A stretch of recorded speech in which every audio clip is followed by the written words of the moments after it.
What's up, Aussie fam? Welcome back to the YouTube channel. I hope everyone is doing well. Today, we're going to be looking at some crazy shit in today's video, okay? We're going to be looking at when a killer vlogs the murder. So, obviously not the brightest killer in the world, because why would you record what you're doing? But in today's video, that's what we're going to be looking at. Without further ado, let's go ahead and jump into this video. So how do you feel, Kayleen? We haven't done the part that I'm not looking forward to. Oh. My husband's great. He really is. He's very respectful to me. I mean, he spoils me. He takes care of me. I'm getting pretty close to that time. Oh. This is what I got to do. I don't even question it anymore. At this point, I don't know what's going to happen. What? I may get caught right away. I mean, I could basically be dead in 2 weeks. What? 3 weeks. I don't know. It's all up to chance at this point. Oh shit, what was that? Oh. Hey guys. Nice, look at all that smoke. Oh my gosh.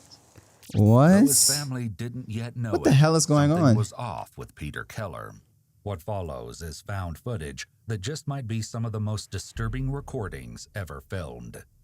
Documented like a YouTube video, the video diaries Peter created provide a rare glimpse into the mind of a killer and document how something that may have begun as an innocent hobby ultimately manifested as unbelievable cruelty. Sit there and think about stuff. Think about, like, how did I get so... What? The majority of the following Okay, footage has all right, never Peter. been seen before. Okay, It has Peter. been analyzed by a licensed professional counselor. Okay. Looks like everything's working. Just checking the camera out. Since it's the first time watching myself. I hate watching myself. So why would you buy a Man, camera? that's the way other people see me. So it's gonna take some getting used to.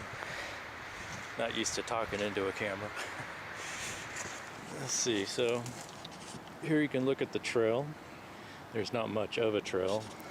I try to keep it as hidden as I can, so other people will stay off of it, which has worked so far. It's pretty far out, so nobody's been up here yet. I usually come up with between a 30 and 40 pound pack. Every time I bring a load of something up, actually starting to get a lot up here. Try to make it as easy as I can during the transition time. So far I've got a bed, blow-up bed, mattress, with blankets and pillows. Oh, he's... clothes, What? Stuff to keep me comfortable. He has a whole setup in the So- woods to sleep, spend the night type See shit. how long I last doing this, I don't know. Just what exactly Peter was doing in North Bend, Washington isn't yet clear. It's incredibly rare to have self-recorded footage of a killer, and is especially interesting in this case because the scope of Peter's chilling plans could hardly be imagined from the casual conversations he has with the camera. Basically, come Bro, up a here whole blow-up on bed the though is weekends, crazy. or on a Friday, weekday, whenever the weather permits, or depending on what I'm doing, at least once a week. And I tend to stay up here for about, well, with travel time, probably around 9 hours a day Oh my goodness. 9 hours? each time, which is a long time.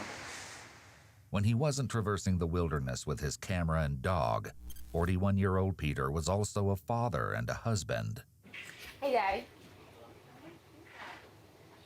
Okay, I got this face. Because you guys won't let me take that many pictures. He and his wife Lynette had an 18-year-old daughter named Kayleen, and the three appeared to be a normal, happy family.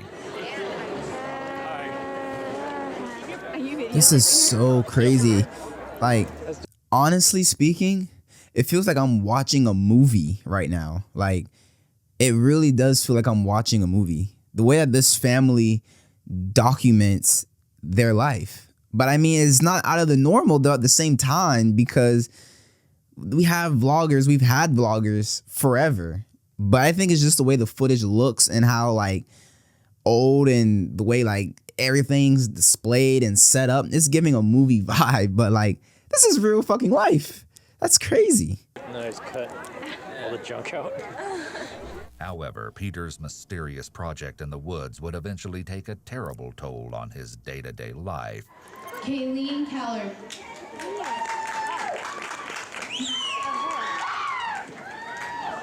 All right, so how do you feel, Kayleen? No more high school, yay! Feel different? No? You don't feel different? You got a new life ahead of you. No more freaking school. Well, high school. Yeah, you got till tomorrow to get your stuff out of the house. So. No. She's living with us forever. Sorry, Carson.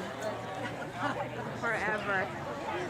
Kayleen graduated high school just a few months after her father started recording his video diaries and was on track to start at Bellevue College in the fall. In addition to her interest in environmental preservation and gaming technology, she also appears to have shared her father's interest in cameras and dabbled in the hobby of videotaping as well. Can you take a picture of me and sell me on eBay? That What are you doing? was actually funny. I came straight from the airport as soon as I heard. I don't like that number. Come on, talk. Lynette also sometimes used the camera to film videos she uploaded to YouTube. Oh. Hi, everyone. Just look at how that looks. You can't tell this doesn't look like a movie. I got a lot of stuff to show you guys that I'm going to put in my store. I'm so excited. This is bag 2. And I had so much fun making these too. You guys got a lot of products in here. I want to first show you, look at Dino. He just got a haircut a couple days ago. My husband was like, he's looking too scruffy. I am a very shy person. And doing these videos really helps me open myself, because I figured if somebody doesn't want to watch it, then don't watch it. I'm not forcing you to. So these videos really help, and he really helped me. While Peter worked to refurbish computers, Lynette struggled with medical issues and as a result wasn't able to work full-time. My husband, a few months ago, went out and bought me this big recliner for my back, and I'm just now starting to use it. He's so happy. Usually I just sit on the left seat. I love this chair. He's here. He's supporting me. He takes care of me. Even though I can't go back to work and I'm home in pain all the time, he gave me my scrapbooking room with my dream come true. She made and sold custom paper flowers and shared her scrapbooking hobby in local fairs to bolster the family's income. Oh my gosh, I'm so excited. Pretty much this is my anniversary present. I'm so thankful that my husband was able to give me that so I could stock up on supplies for me. And I also got some stuff for you guys too. Even my husband was looking at this and was just like, oh my gosh, look at the detail. From an outside perspective, it appeared that although the family faced challenges, they were sticking together and making things work. Hell yeah. But as later events would reveal, all wasn't going as well as it appeared. Yeah, you can watch me open this thing. This thing's always so heavy. But works good. This impressive structure, affectionately nicknamed Camp Keller, was what kept Peter occupied in the woods for so long. Disguised as part of the hillside, the only thing that might give its presence away is a temporary tarp stretched over part of the roof, but Peter took care to conceal that with brush. This is something I wanted to do probably since I was a teenager. A teenager? To make a Oh, underground. so I was going to say something stupid. Live around people. One of my projects today is to take all this wood that I've cut up recently and stack it up, pull it down, so if somebody stumbles out here, it not as noticeable. It's just now I have the means and able to actually pay for it.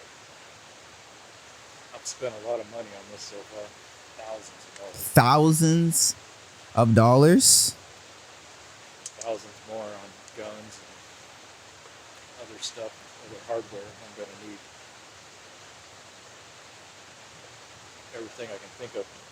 You know he's crazy because he's drinking a a shocking feat of engineering, considering all of Peter's supplies were either gathered from the forest around him or carried in from his house, which was about an hour's hike away. My goodness. This is kind of an outside look. rest of my wood pile on this side.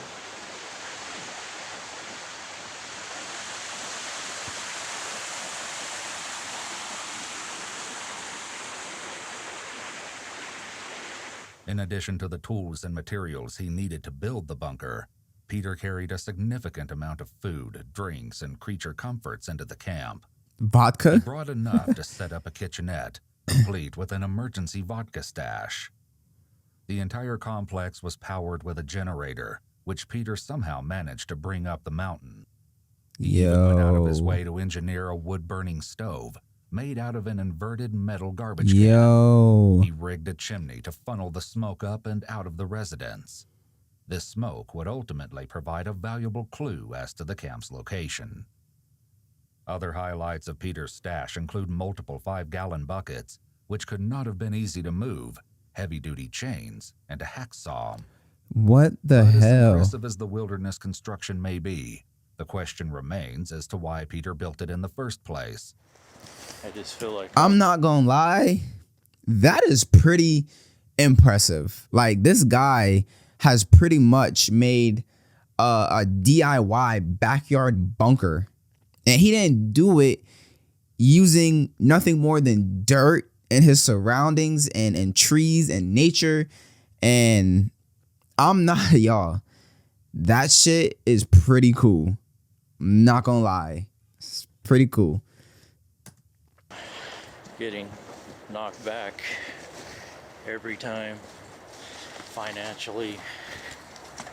My wife is just gonna suck all the money out that I have.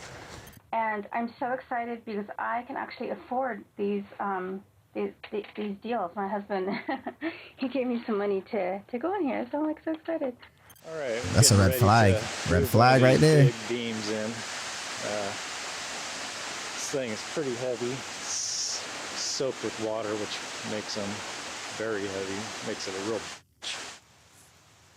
That is crazy that he records this much. Like, Let's see. I met him when I was and in she high does school, but too. I just, wasn't It's interested. crazy. And then I met him again, and he was so sweet. We became like best friends. He said one of these days he wanted to get married and have kids, and he asked me what I wanted, and I said, "Oh, I want to get married." So then my sister, we were getting along at the time.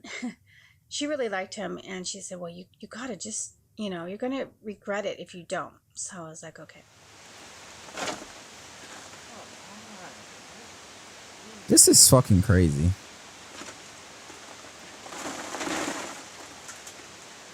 Then 3 months later, he started talking to me about marriage. And I was like, dude, I told you I don't want to get married. Stop pressuring me. We've only officially been together for 3 months. He actually started within a month. And I was just like, no, you got to stop. So finally, a little over 3 months, he asked me to marry him. I was like, of course I'll marry you. And I grabbed the ring and put it on my finger. I was just so excited. But you're just saying you don't want to get married. That's funny.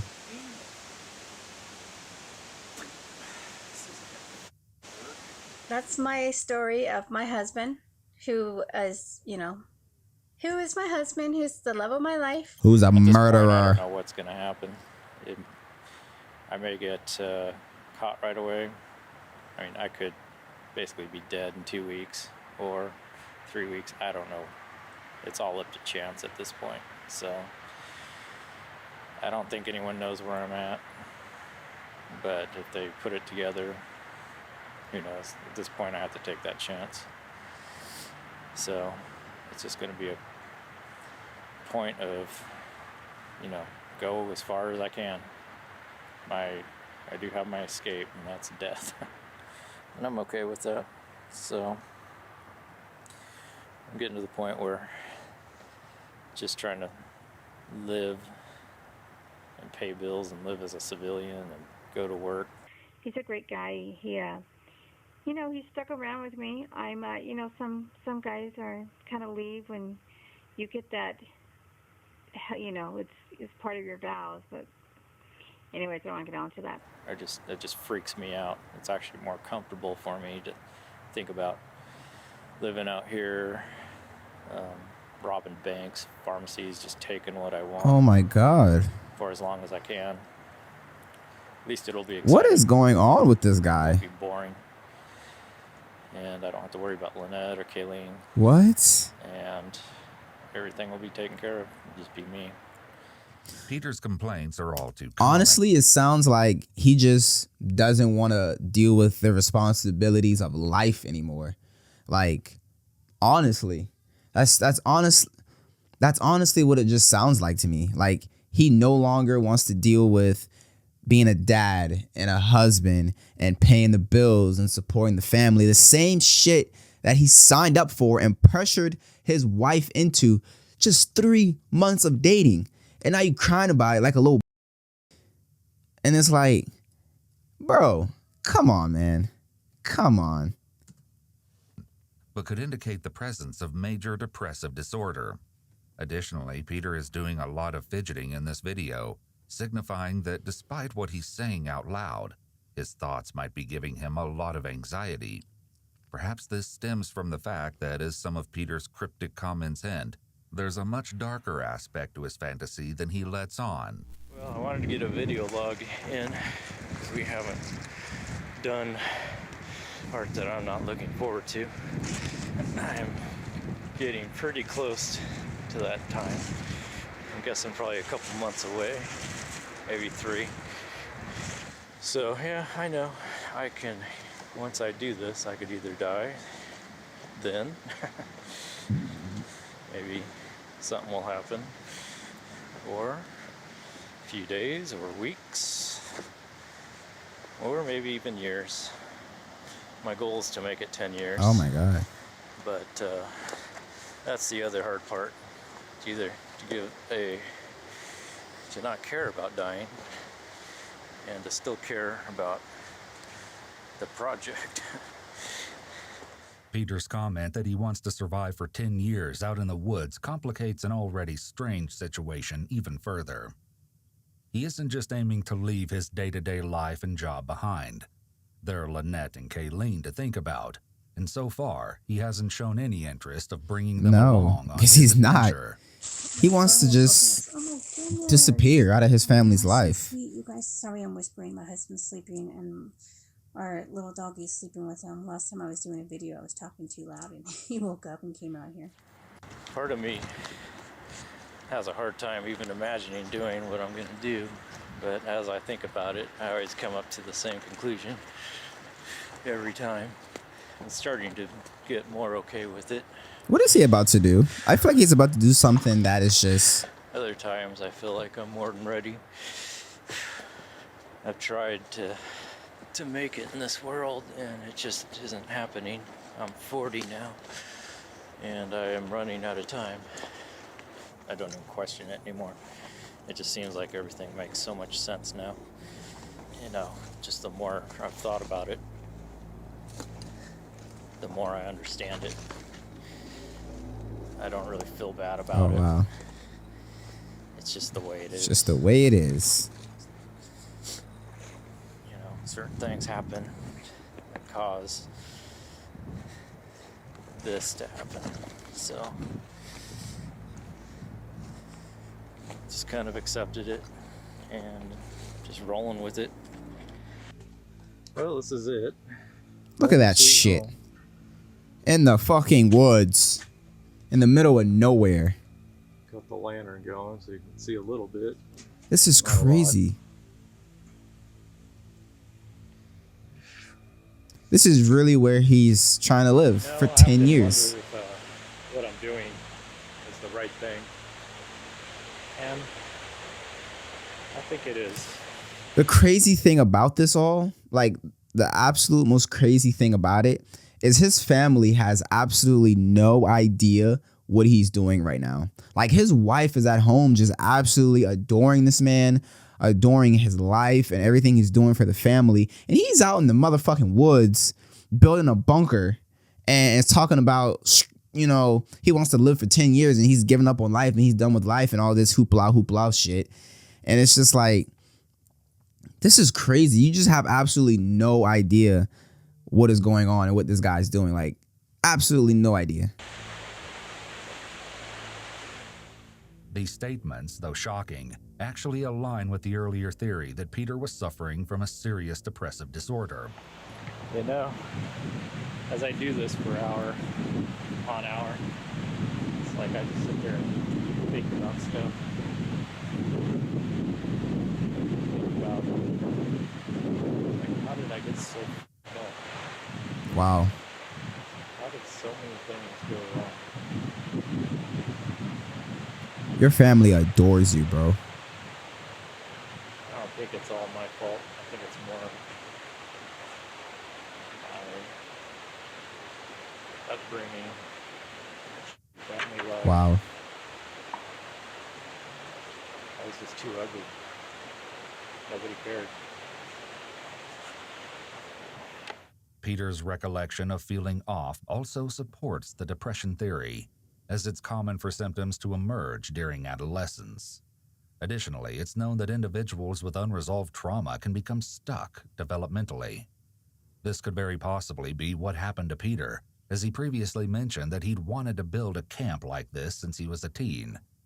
If he became emotionally stuck at that point in his life, it could explain his apparent resentment for his family, along with the continued desire to depart from society. Yeah, basically last year has been really tough on me. Been coming to terms, realizing just how pathetic. Oh, wow. And there's just You can no hope. really see where he's at mentally. But it's tough. Wasn't interested in anything anymore. Couldn't motivate myself. All I did was work on this. This is the only thing that would make me feel better. But I think I've come to terms with it. Wow, man. Starting to feel better now. I'm not quite sure why exactly. If it's just that I'm getting this further along, or maybe I've just come to terms with what I am, my situation, and kind of working through it. You know, I've tried. I always keep going back to the same person I am.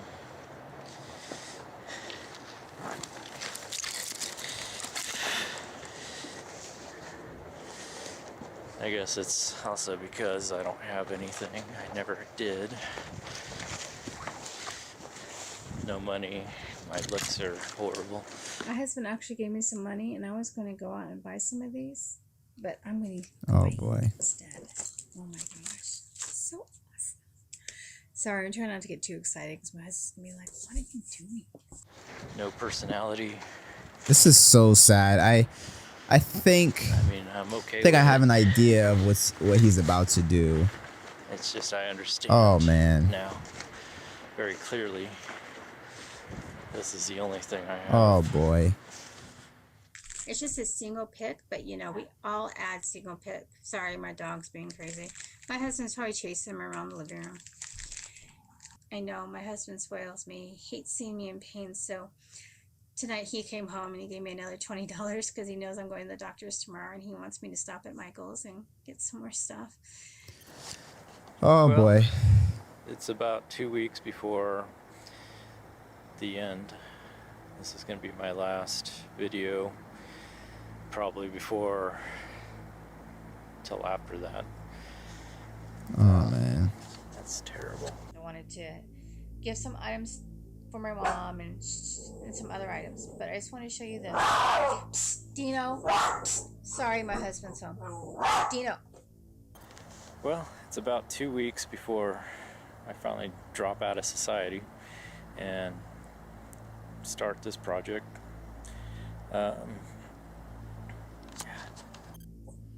Sorry. Oh, man. The cute little puppy, right? Oh, man. So these are the items that are in there now. They're hard plastic. This shit is sad. Stop. Well, it's about 2 weeks before we finally drop out of society, fully commit to this. This probably gonna be my last video Oh, until man. after that. Here we can see that Peter actually does retakes instead of being fully candid, like other videos suggest. This, along with the comments he's made about his appearance, seem to indicate that Peter cares deeply about how people view him. The retake suggests he's purposely curating how he appears to anyone who views these tapes. He wants to make the best possible impression. Again, this could tie back to major depressive disorder and childhood trauma. Teenagers often act as though they have what's known as an invisible audience, the idea that people are watching them all the time and judging their looks and actions. From what we see in the videos, Peter seems to still be acting like this at age 41. This type of behavior can also be found in individuals with narcissistic tendencies. The question of Peter's intentions would be one of the first mysteries police faced when they became involved in the situation on April 22, 2012. It was a quiet day in the mobile home park where the Keller family lived when, seemingly out of nowhere, several neighbors heard what they believed to be an explosion.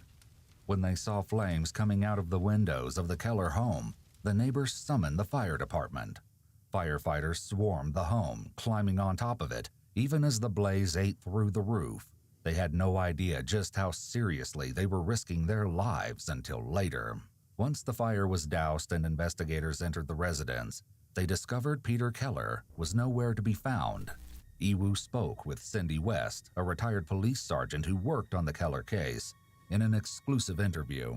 I was actually the public information officer, and I think it was a weekend, because I was actually heading out of town, and I got the phone call. So I turned around, came back into town, and arrived up there in North Bend, and then the investigation started there. And as the investigation went on, it just snowballed from what the heck happened to, wow, this is bigger than I think anybody thought at the start.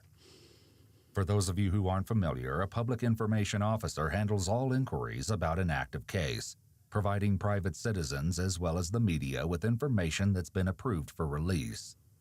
As such, Cindy was intimately familiar with the inner workings of the Keller case.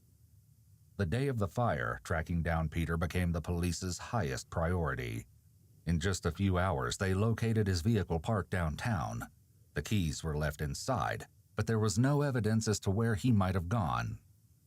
When they entered his workplace to ask where Peter might be, all his co-workers could offer was that Peter had already left for the day and had stated that he might be back tomorrow, next week, or possibly never. Police also discovered that Peter had recently withdrawn $6,200 from the family bank account. Damn. Everything suggested that Peter was either in danger, running, or both. For now, police had no idea where he could be hiding. But they weren't clueless for long. Police got lucky when searching Peter's home and unearthed a hard drive containing Peter's video diaries. Oh boy. Combined with what else was discovered in the residence, the investigation went from serious to downright bone-chilling. Uh-oh. Well, before, Here you go. You know, a while ago, I used to sit here and think, this whole thing is just crazy at times, and then I'd think about it, and it would make sense, and it's like, okay, this is what I gotta do. Peter's decisiveness in this clip, paired with the horrific details of what police had found in the remains of his home, would likely be shocking to even the most seasoned law enforcement official. They were at a complete loss when it came to explaining how and why this had happened. Only time would reveal the haunting truth. When it came to the video entries, they supplied more than just a record of Peter's thoughts. As it turned out, other entries in the video diary and the accompanying photographs would become the key to tracking Peter. Retired Sergeant Cindy West was able to share the creative technique the police ended up using. They had photographs that Keller had taken on the mountainside as he's constructing this bunker. From nothing's there to a little bit more to a little bit more. In one of the photos, you can see, I couldn't see it, it looked like a power line in the distance. So you're looking off the mountain toward, which would be North Bend, the city. You can barely see this power line and something else. Again, I didn't think it was a power line. But our detective, Mike Mellis, says, I think that's a power line. I think that down there is probably the city. And then according to these other photos, there's a couple streams nearby. So he does a lot of investigation and says, well, it's got to be in one of these 2 points then. And I'm like, I don't know how he came up with that, but he was exactly right. Combined with reports of Peter's truck being regularly parked at a specific trailhead, this was enough information for police to start canvassing the area to search for Camp Keller. It took 6 days, but eventually they succeeded. The smoke visible in this footage came from Peter's makeshift chimney and was instrumental in leading the police to Camp Keller. Wow. However, rushing in and making an arrest wasn't going to be an option. They had no idea how many people might be inside or what their intentions were. Remember, Peter had been stockpiling weapons and ammunition at home, and thanks to his videos, which were discovered when police reviewed the recordings that were not destroyed in the house fire, they knew he likely had firearms at his camp. Little did they know what else they would uncover. They also knew that there was a chance they could be dealing with a hostage situation. A direct approach could endanger Peter's life if he was being held captive, or spook him if he had hostages of his own. They needed to make whoever was inside come to them. You guys on the number 3 side, can you get to that window and break it out or throw a gas in there? Brian, there looks like a slot or a window that's propped open in the back, directly towards the dirt wall, but I couldn't see it. He's got something over it. Maybe you guys can throw a log through it or something. But if we throw a number 2 in that ditch, it should cycle right up. The tarp should push it right into the structure. That's exactly what they decide to do. The response team keeps the bunker surrounded in the hopes that the gas canister will drive those inside out of the bunker and straight to the waiting forces. But after about 10 minutes, nothing has changed. This is crazy. Yeah, it's dissipating finally. The first one you sent in is dissipating. You want me to throw a 98 under the window, the open window where we first gassed? Yeah, if you can do it from your position. With the gas canisters having no effect, the team is forced to reconsider their tactics. For planning purposes, if this gas isn't going to work, we may have the command post try and locate like a wildland fire pump and hose that can pump a large volume of water into this place, Greg. Okay. I think we could probably utilize this creek. We just need enough hose and a pumping station to get it, up to where we want it. We've got new photos showing this bunker may have multiple levels. Big copy. This information actually came from Peter directly and the self-recorded videos that they found in his burned-out house. Well, this is the end of the day. I'm getting wrapped up, getting ready to leave. I don't know if you can see me, but it's kind of one last look at everything. What the hell is that? That's my fireplace, wood stove, whatever. Okay. Pretty dark.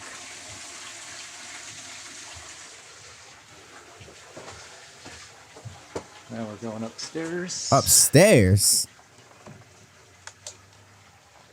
Wow. This is, how the hell did he build this? This is crazy. This is where most of my supplies are.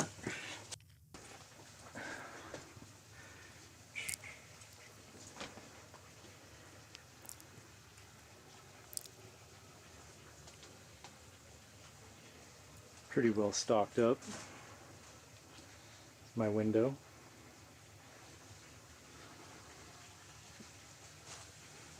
Up and down on the wood stove.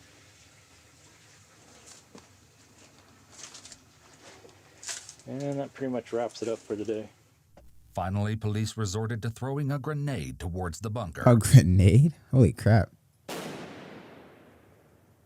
When even an actual explosion failed to get results, police knew that they would have to be the ones to approach. After a full day of besieging the bunker, they decided to break through the roof. Wow. You might be wondering why a house fire investigation demanded such an extensive response. As a matter of fact, it didn't. After assessing the situation, investigators concluded that they were dealing with arson, but that would all change when they made their way into the home and stumbled upon a disturbing discovery. It wasn't a subtle attempt either. The remains of a red gas can were found melted onto the stove, where it had been placed in a skillet to heat up until it ignited. Police found several other gas cans throughout the residence, boxes of ammunition, and a homemade explosive device. Oh my God. Investigators could only assume it was meant to be triggered by the fire in order to destroy the house and everything inside. Had the fire team arrived just a few moments later, it could have gone off while they were on the roof, potentially costing them their lives. Oh my God. Police believed that this evidence was meant to be destroyed in the fire, along with the video diaries, but those items were hardly the most shocking thing they discovered. There were 2 bodies in the bedroom of the Keller home, untouched by the fire. Tragically, the bodies were identified to be those of Lynette and Kayleen Keller. They had both been shot Oh in the my head. God. Nice. Oh my Nice. God. Look at all that smoke. Oh my gosh. Okay, make sure you don't touch this. Okay. Because this gets really freaking hot. It seems that what Peter's video diaries have been hinting at the entire time was killing his own family. Part of me has a hard time even imagining doing what I'm going to do. But as I think about it, I always come up to the same conclusion every time. That is so sad. That is disgusting. That is disgusting. These people adored you. Absolutely freaking adored you. And your own selfish. Y'all, this stuff is crazy. You can't make these kinds of things up, man. Oh my God. You kill your wife and your own daughter. Disgusting. Disgusting behavior, man.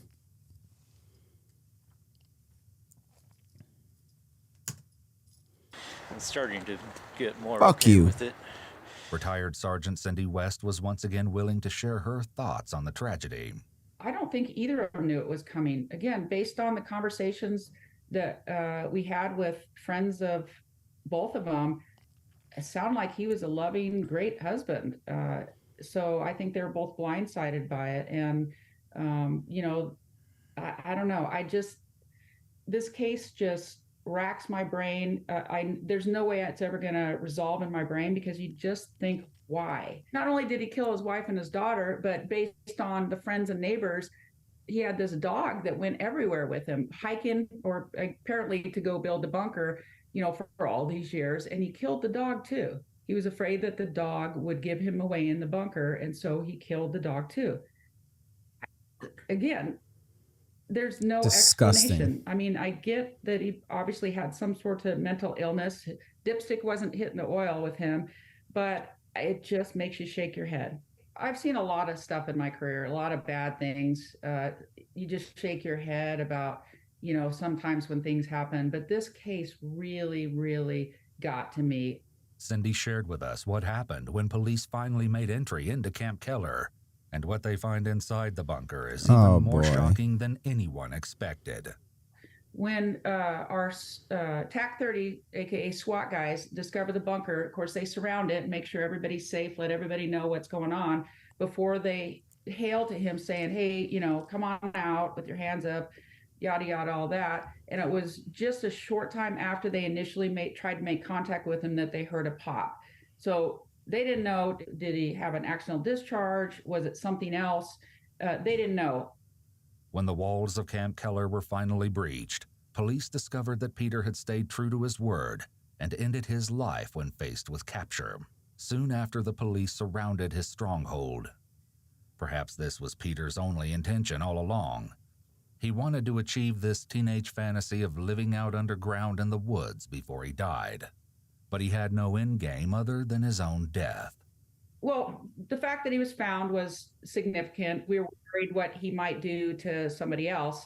If he's, you know, brazen enough to kill his wife and his daughter, then what's he going to do to somebody else? But I think there was a sense of relief that it was over. that he had been apprehended, not apprehended, but that he was finished with his crime spree, that nobody else got This is hurt. crazy, There was so man. much potential for injuries to citizens and all the officers involved that it was definitely a sense of relief.